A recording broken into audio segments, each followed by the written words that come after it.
இயேசுவுக்கு புகழ், இயேசுவுக்கு நன்றி. இந்த மாதத்தினுடைய இறுதி நாளாகிய நவம்பர் 30 புனித அந்திரேயா திருத்தூதர். அந்திரேயா என்றால் வீர மனிதன் என்று பொருள். இந்த வீர மனிதன் என்ன செய்கிறார் தெரியுமா? நற்செய்தியில் பார்க்கும் பொழுது ஒரு முறை அவரிடத்தில் இயேசுவை பார்த்து பேச வேண்டும் என்று சொல்லி வருகிறார்கள். அப்போ அவர் என்ன செய்கிறாரு? அந்திரேயாவிடம் அழைத்து செல்கிறார். யார்? தூய பிலிப்பு. பிலிப்பு என்ன செய்கிறார்? வாருங்கள் என்று சொல்லி அந்திரேயாவிடம் இதை தெரிவித்தார். அந்திரேயா இவர்களை ஆண்டவரிடத்தில் அழைத்து செல்கிறார். இதை நம்ம யோவான் நற்செய்தியில் நம்ம பார்ப்போம்.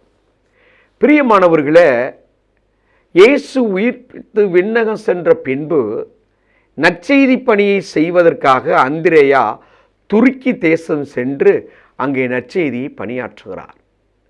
அந்த துருக்கி தேசத்திலே நீரோவினுடைய கொடுங்கோல் ஆட்சி நடந்து கொண்டிருக்கிறது. அந்த கொடுங்கோல் ஆட்சியிலே பத்ராஸ் என்ற ஊரில் கிபி 60ஆம் ஆண்டில் இவர் எக்ஸ் வடிவ சிலுவையில் அறையப்பட்டு அவர் உயிர் விடப்படுகிறார். தன் உயிரை இழக்கிறார் எக்ஸ் வடிவ சிலுவையில். அப்போ அவர் சொன்ன அந்த வார்த்தையை பாருங்க. சிலுவையில் அவர் அறையும் போது, அந்த எக்ஸ் வடிவ சிலுவையில் அறையும் பொழுது அந்திரேயா சொல்லுகின்ற வார்த்தை, எனக்காக தயாரிக்கப்பெற்ற உன்னை பல காலங்களாக எதிர்நோக்கி வாழ்ந்தேன். மகிழ்ச்சி ஆரவாரத்துடனும் நம்பிக்கையுடனும் உன்னை நெருங்கி வருகிறேன்.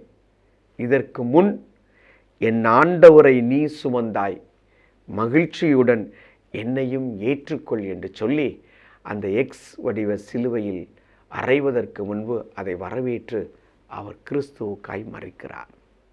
பிரியமானவர்களே, நம்முடைய வாழ்க்கையில் ஒரு துன்பம் வருகின்ற பொழுது அதை நாம் ஏற்றுக்கொள்வோமா? திருத்தூதர்கள் ஒவ்வொருவருமே தங்களுடைய சாவை வரவேற்று ஏற்றுக்கொண்டார்கள். அந்திரேயாவும் அதற்கு ஈடு இணை இல்லை. அந்திரேயாவும் என்ன செய்கிறார்?